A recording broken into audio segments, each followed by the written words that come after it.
বা জুবিনৰ দুৰ্ঘটনাৰ পিছত বা বহুতে কোৱাৰ দৰে হত্যাৰ পিছত যি ধৰণে আমি নকওঁ কিয় আমাৰ মনবোৰ বিষাদেৰে ভৰি পৰি আছিল, কাম কৰিব পৰা কোনেও নাছিল, কিন্তু আমি যিহেতু আগুৱাই যাবই লাগিব, সেইবাবে মই আজি আপোনালোকক নিশ্চিতভাৱে কোন পৰীক্ষাৰ কেতিয়া ফলাফল ঘোষণা কৰিব তাক মই জনালোঁ আৰু জনাইছিলোঁ। জুবিন আমাৰ জাতীয় সম্পদ। জ্যোতিপ্ৰসাদ আগৰৱালা, বিষ্ণুপ্ৰসাদ ৰাভা আৰু ভূপেন হাজৰিকাৰ সমকক্ষ বুলি জুবিন গাৰ্গক অভিহিত কৰি মই জুবিনৰ সন্মুখত দিয়া এটি ভাষণো সামাজিক মাধ্যমত উপলব্ধ হৈ আছে। জুবিনৰ প্ৰতি মোৰ এক ব্যক্তিগত অভূতপূৰ্ব কৃতজ্ঞতাও আছিল।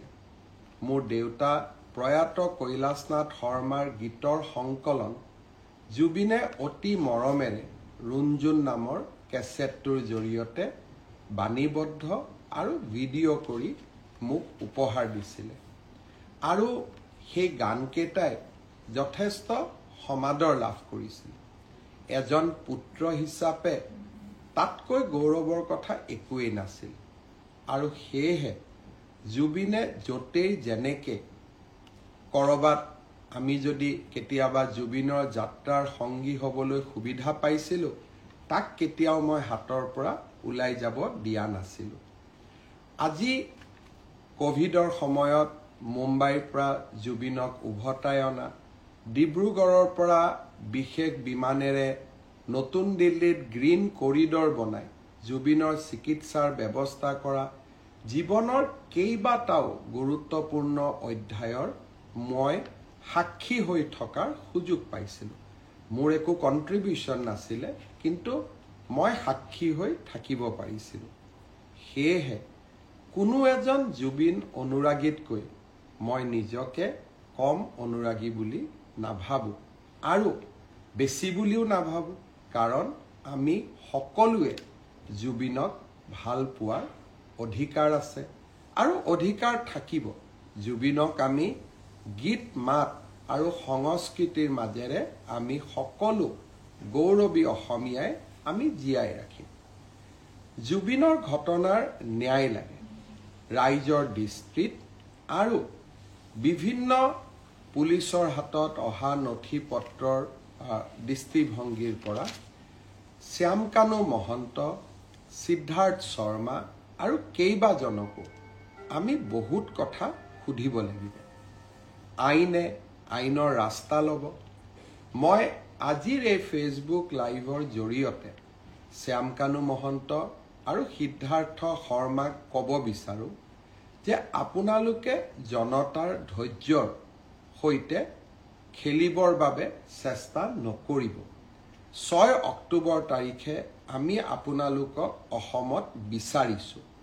পূজাৰ কেইটামান দিনৰ বাবে আমি আপোনালোকক বিচৰা নাই যে দশমীলৈকে আপোনালোক আহক। দশমীৰ পিছতে 6 অক্টোবৰত আমি আপোনালোকক CIDৰ কাৰ্যালয়ত বিচাৰিছোঁ আৰু আপোনালোকে ফেচবুক লাইভ কৰি বা একোখন পত্ৰ লিখি জনতা আৰু আইনৰ পৰা হাৰিব আপোনালোকে নোৱাৰিব।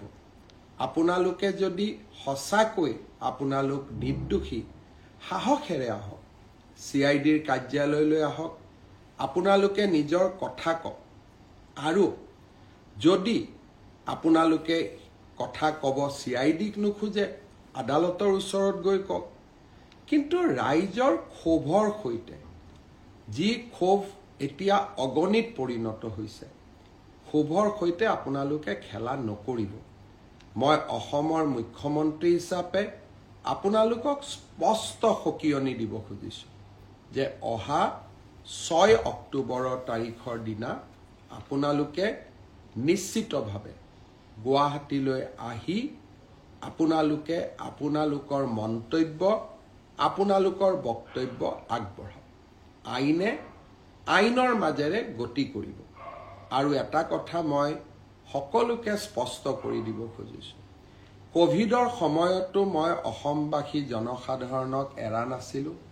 বানপানীৰ সময়তো মই অসমবাসী জনগণক এৰা নাছিলোঁ আৰু জীৱনত এটা দিন আহিছিল যে পিপি কিট পিন্ধিও কোভিডৰ ICUৰ ভিতৰত গৈ জনতাক সেৱা কৰাৰ চেষ্টা কৰিছিলোঁ আৰু আজি যেতিয়া অসমৰ জনতাই জুবিনক ন্যায় দিয়াৰ বাবে আন্দোলন কৰিছে তাৰ পৰা মই পৃথক নহয় আৰু সেই কাম মই কৰিবই লাগিব আৰু সেই কাৰণে মই আজি পুনৰ এবাৰ প্ৰতিশ্ৰুতি দিছোঁ যে জুবিনৰ ঘটনাৰ সৈতে জড়িত সকলো কেইগৰাকী ব্যক্তিক আইনৰ সন্মুখলৈ অনাৰ দায়িত্ব অসমৰ মুখ্যমন্ত্ৰী হিচাপে মোৰ আৰু সেই দায়িত্ব মই কৰ্তব্য নিষ্ঠাৰে সৈতে পালন কৰিম দায়বদ্ধতাৰে সৈতে মই পালন কৰিম আগতেও বহু এনেকুৱা ঘটনা হৈছে আসামী কেতিয়াবা দুটা দিন পলাই থাকে কিন্তু আইনৰ হাত বহু দীঘল আইনৰ ধৈৰ্য আছে আৰু আইনে কেনেকৈ আগবাঢ়িব লাগে তাৰ বিষয়ে আইনে জানে আৰু আইনে কাকো ৰেহাই নিদিয়ে অসম পুলিচে বিভিন্ন সময়ত প্ৰমাণ কৰিছে শিশুৰ বলাৎকাৰৰ ঘটনাৰ পৰা গড় হত্যাৰ আসামীলৈকে অসম পুলিচে ইতিমধ্যে প্ৰমাণ কৰিছে যে অসম পুলিচে সময়ত কিমান শক্তিশালী ভূমিকা ল'ব পাৰে আৰু সেই কাৰণে কাৰোবাৰ মনত অকণমানো ধাৰণা থাকিব নালাগে যে এইখন চৰকাৰে জুবিনক ন্যায় দিয়াৰ প্ৰচেষ্টা নকৰিব এইখন চৰকাৰে শ্যামকানু মহন্ত সিদ্ধাৰ্থ শৰ্মাৰ দৰে ব্যক্তিৰ ওচৰত শিৰ নত কৰিব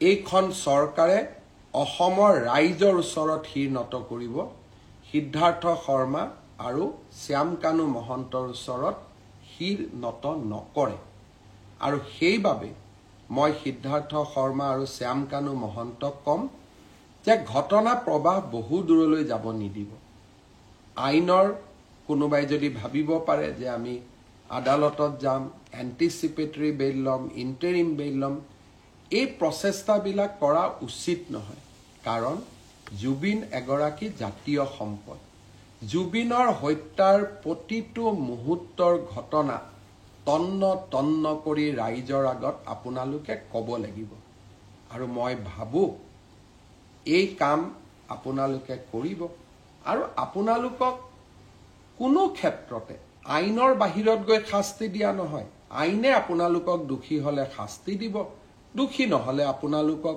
নিৰ্দোষী বুলি ক'ব কিন্তু আইনৰ পৰা দূৰত থাকিলে আপোনালোকে কেতিয়াও নাভাবিব যে চৰকাৰ মনে মনে থাকিব আৰু চৰকাৰে ব্যৱস্থা নল'ব মই আৰু কেইটামান মনৰ কথা ক'ব খুজিছোঁ এইখন জুবিনৰ অসম এইখন আমাৰ জননী আৰু জন্মভূমি এইখন অসমত আমি যিকোনো কাৰণতে এইখন অসমক আমি নেপাল কৰিব নোৱাৰোঁ কেইটামান দিনৰ পৰা সামাজিক মাধ্যমত নেপালৰ উদাহৰণ দিয়া হৈছে আমি অসমত লাচিতৰ উদাহৰণ দিম আমি অসমত আমি মহাৰাজ পিথুৰ উদাহৰণ দিম আমি ভগদত্তৰ উদাহৰণ দিম আমি ভূপেন হাজৰিকাৰ উদাহৰণ দিম আমি জুবিন গাৰ্গৰ উদাহৰণ দিম আমি নেপালৰ উদাহৰণে অসম নচলাম আজি এটাই মই কথা ক'ব খোজো এটাও যদি অসমৰ সম্পত্তিক আজি আমি হানি কৰোঁ আটাইতকৈ দুখ জুবিন গাৰ্গে পাব কাৰণ এইখন জুবিনৰ অসম আমাৰ সকলোৰে জননী আৰু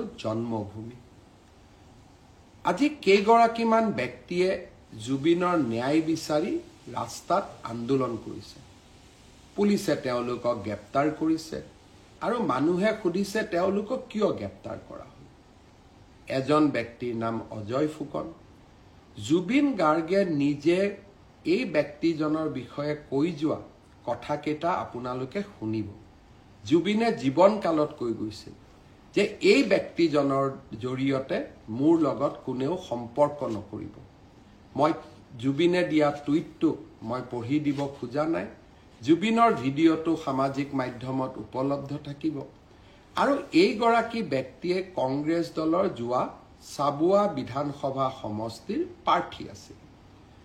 আনজন ন্যায় বিচৰা ব্যক্তি হ'ল ভিক্টৰ দাস।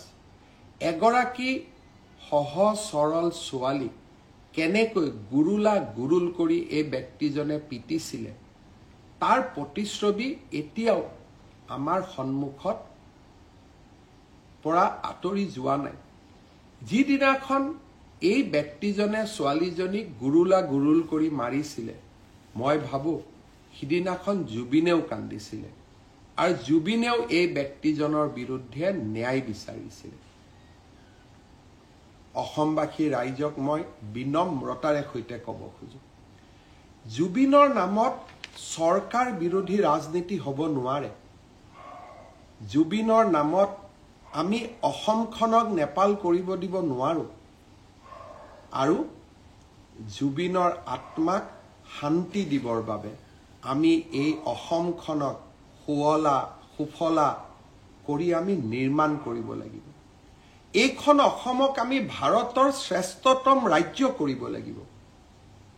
সেইবাবে মই সকলোকে কৰজোৰে অনুৰোধ কৰোঁ, নেপাল কৰাৰ প্ৰচেষ্টা নকৰিব, কাৰণ ইয়ে জুবিনৰ আত্মাক আটাইতকৈ কষ্ট দিব। আইনে তাৰ কি ব্যৱস্থা ল'ব পিছৰ কথা, কিন্তু কোনোবাই যদি ভাবে যে হিংসাই কাৰোবাক ন্যায় দিব, মই ভাবোঁ সেয়া কেতিয়াও সম্ভৱ হ'ব নোৱাৰে। আইনে ন্যায় দিব। অসমৰ মুখ্যমন্ত্ৰী হিচাপে মই আপোনালোকক প্ৰতিশ্ৰুতি দিছোঁ, শ্যামকানু মহন্ত, সিদ্ধাৰ্থ শৰ্মা, শেখৰ গোস্বামী, যোনেই নহওক কিয়, আৰু দুই এজনৰ নাম মই লোৱা নাই, আমি কেতিয়াও তেওঁলোকক বিচাৰ নোহোৱাকৈ তেওঁলোকক সহজে আমাৰ হাতৰ পৰা আমি যাব নিদিওঁ। মাত্ৰ ৰাইজক মই অনুৰোধ কৰিম, আপোনালোকে আইন হাতত নল'ব। পুলিচ আছে আৰু অসম পুলিচে যোৱা 5টা বছৰত কৰি অহা কাম আপোনালোকে দেখিছে। কাজিৰঙাত এটাও গড় হত্যা নোহোৱা হ'ল। শিশুক ঢিঙৰ ঘটনা জানে, আমি কাকো কেতিয়াও এৰি দিয়া নাই। আৰু এতিয়াও মই প্ৰতিশ্ৰুতি দিছোঁ যে জুবিন গাৰ্গৰ প্ৰতিটো পল, প্ৰতিটো ক্ষণৰ শেষ ক্ষণৰ হিচাপ আমি অসমবাসী ৰাইজে পাব লাগিব। ধৈৰ্য আমাৰ থাকিব লাগিব, কাৰণ যদি আমি ধৈৰ্য হেৰুৱাই পেলাওঁ তেতিয়াহ'লে আমি আমাৰ মানসিক সন্তুলনো হেৰুৱাই পেলাম আৰু তেতিয়া আমি আমাৰ আকাংক্ষিত লক্ষ্যত উপনীত হ'ব নোৱাৰোঁ। শ্যামকানু মহন্ত, সিদ্ধাৰ্থ শৰ্মাৰ বিৰুদ্ধে আমি লুকআউট নটিচ ইছ্যু কৰিছোঁ, অৰ্থাৎ তেওঁলোক এতিয়া বিদেশলৈ পলাই যাব নোৱাৰে। পোষ্টমৰ্টেম ৰিপৰ্ট ছিংগাপুৰৰ পৰা আনিবৰ বাবে আমি প্ৰচেষ্টা কৰিছোঁ। গুৱাহাটী মেডিকেল কলেজৰ পোষ্টমৰ্টেম ৰিপৰ্ট ইতিমধ্যে প্ৰস্তুত হৈ উঠিছে। দিল্লীৰ CFLলৈকে আমি তেওঁৰ ভিছেৰা চেম্পল পঠাইছোঁ, যাতে তেওঁৰ শৰীৰত কোনোবাই বিষ প্ৰয়োগ কৰিছিল নেকি তাৰ বিষয়ে যাতে আমি জানিব পাৰোঁ। শ্যামকানু মহন্তৰ প্ৰত্যেকটো একাউণ্ট, পেন কাৰ্ড, তেওঁৰ ক্ৰেডিট কাৰ্ড আমি সকলো ফ্ৰিজ কৰিছোঁ, যাতে তেওঁ বহু দিনলৈ বাহিৰত থাকিব নোৱাৰে। আৰু 6 অক্টোবৰৰ দিনাখনলৈকে যদি সিদ্ধাৰ্থ শৰ্মা আৰু শ্যামকানু মহন্ত নাহে, অসম পুলিচে আপ্ৰাণ প্ৰচেষ্টা কৰিব তেওঁলোক য'তেই আছে তাৰ পৰা আমি উভতাই অসম ভূমিলৈ লৈ অহাৰ বাবে। আৰু আপোনালোকৰ হাততো কিবা তথ্য থাকিলে আপোনালোকেও আমাক সহযোগিতা কৰিব। জুবিন ৰাইজৰ সম্পদ। জুবিনক ন্যায় দিয়াৰ দায়িত্ব প্ৰত্যেকগৰাকী অসমবাসী ৰাইজৰ কৰ্তব্য। আমি কেইজনমানে এই দায়িত্ব মূৰত তুলি ল'ব নালাগে। এই দায়িত্ব 3 কোটি অসমৰ জনতাই আজি মূৰত তুলি লৈছে আৰু জনতাৰ প্ৰতিনিধি হিচাপে এই দায়িত্ব মই নিষ্ঠাৰে আৰু সততাৰে সৈতে পালন কৰিম। প্ৰতিটো মুহূৰ্ত আজি কোনোবা এজন বেলেগ সিদ্ধাৰ্থ শৰ্মা আহি পাব দিল্লীত, আমি উৰা বাতৰি উলিয়াই দিম যে 10 বিত বহি থকা ব্যক্তি এইজনেই হয়। দুটা আৰু এটা উৰা বাতৰি উলিয়াই দিম, শ্যামকানু মহন্ত গুৱাহাটীতেই বহি আছে। মই ভাবোঁ উৰা বাতৰিয়ে আমাৰ মনবোৰ অশান্ত কৰিব। এখন জুবিনৰ হকে কাম কৰা, নিষ্ঠাৰে কাম কৰিব বিচৰা চৰকাৰ আৰু অসমৰ মুখ্যমন্ত্ৰী আপোনালোকৰ লগত আছে। যিদিনাখন মই বিফল হ'ম, সিদিনাখন আপোনালোকে মোক শাস্তি দিব। কিছুমানে কৈছে যে 26ত ভোট নিদিওঁ। সি স্পষ্ট কথা, আমি যদি জুবিনক ন্যায় দিব নোৱাৰোঁ, আমাক আপোনালোকে কিয় ভোট দিব? নিদিয়াটো স্বাভাৱিক আৰু তাক আমি মানিও ল'ব লাগিব। সেইবাবে ৰাইজক মই আকৌ এবাৰ আন্তৰিকতাৰে সৈতে জনাব খুজিছোঁ যে মই মোৰ লক্ষ্যত অটল হৈ আছোঁ আৰু এই লক্ষ্যত অটল হৈ থাকিয়েই মই কাম কৰি যাম। আজিৰ পৰা 10-12 বছৰ আগতে শ্যামকানু মহন্তৰ লগত কেতিয়াবা উঠা ফটো এখন সামাজিক মাধ্যমত দিব। ঠিক তেনেকৈ অখিল গগৈও শ্যামকানু মহন্তৰ লগত ফটো উঠিছিল। কাৰণ আমি সামাজিক ব্যক্তি। আজি ৰাতিপুৱাও 50-60 গৰাকী মানুহৰ লগত মই ফটো উঠি আহিছোঁ। কোন কি মইতো নাজানো, কিন্তু এজন সামাজিক ব্যক্তি হিচাপে জীৱনৰ বিভিন্ন মুহূৰ্তত বিভিন্ন সময়ত কাৰোবাক আমি লগ পাওঁ, কিন্তু অপৰাধীক সহায় কৰা সি অসমৰ মুখ্যমন্ত্ৰীৰ দায়িত্ব হ'ব নোৱাৰে। ব্যক্তিগত সম্পৰ্কৰ ওপৰত গৈ আমি জুবিনক ন্যায় দিবই লাগিব, সমাজক আমি সন্তুষ্টি কৰিবই লাগিব আৰু এয়া মোৰ দায়িত্ব আৰু কৰ্তব্য। মই মাত্ৰ এটাই অনুৰোধ কৰিম, অসমক নেপাল বনাম বুলি নক'ব। বহু কষ্ট কৰি আমি সকলোৱে এইখন অসমলৈ এটা নতুন গতি উভতাই আনিছোঁ। ছেমি কণ্ডাক্টৰৰ পৰা বাঁহেৰে বনোৱা ইথানল, নামৰূপৰ সাৰ কাৰখানাৰ পৰা নুমলীগড়ৰ শোধানাগাৰ আৰু এইখন অসমত IIT, IIM, national forensic science university. মোৰ অসম আজি বিকাশৰ অনন্য যাত্ৰালৈ আগবাঢ়ি গৈছে। 1.5 লাখ যুৱক যুৱতীয়ে চৰকাৰী চাকৰি পাইছে এটকাকৈ ঘোষ নিদিয়াকৈ। এইখন অসমক আমি নেপাল বনাম, এইখন অসমক আমি লণ্ডভণ্ড কৰিম। মোৰ মনে নামানে, মোৰ প্ৰাণে নামানে, অসমৰ যুৱ শক্তিয়ে এইখন অসমক আগুৱাই লৈ যাব। এইখন জুবিনৰ অসম, এইখন ভূপেন হাজৰিকাৰ অসম, এইখন জ্যোতি বিষ্ণুৰ অসম আৰু এইখন অসমক আমি মহাশক্তি কৰিব লাগিব। জুবিনৰ ঘটনাৰ নিৰপেক্ষ তদন্ত কৰিবৰ বাবে যোৱাকালি মই গুৱাহাটী উচ্চ ন্যায়ালয়ৰ মুখ্য ন্যায়াধীশক এখন চিঠি লিখিছোঁ যে এজন চিটিং জাজেৰে আপুনি এখন জুডিচিয়েল কমিশ্যনো গঠন কৰি দিয়ক। যদি পুলিচৰ তদন্তত কিবা ভুল থাকে, জুডিচিয়েল কমিশ্যনখনে যাতে আমাক তন্নকৈ চাই থাকিব পাৰে। অৰ্থাৎ আমি ট্ৰান্সপাৰেন্সি আৰু স্বচ্ছতাৰ মাজেৰে এই তদন্তত আমি আগবঢ়াই লৈ যাব বিচাৰোঁ। অসমৰ ৰাইজক মই আৰু এটা প্ৰতিশ্ৰুতি দি থৈছোঁ। যিদিনাখনে আমি অনুভৱ কৰিম যে অসম পুলিচে জুবিনক ন্যায় দিব নোৱাৰে, সিদিনাখনে এই গোচৰ আমি CBI লৈকে পঠাই দিম। আজি ৰাতিপুৱা মই কেন্দ্ৰীয় গৃহমন্ত্ৰী ডাঙৰীয়াক জনাইছোঁ যে প্ৰয়োজন হ'লে এই গোচৰ মই CBI লৈকে পঠাম। আশা কৰোঁ মোৰ ব্যক্তিগত অনুভূতি আৰু প্ৰতিবদ্ধতা আপোনালোকে সকলোৱে বুজি পাব আৰু সকলোৱে এই জটিল সময়ত আমাক সহযোগিতা কৰিব। মোৰ জননী জন্মভূমি মোৰ অসম আৰু এইখন অসমক আমি কেতিয়াও নেপাল নকৰোঁ। এইখন অসম সদায়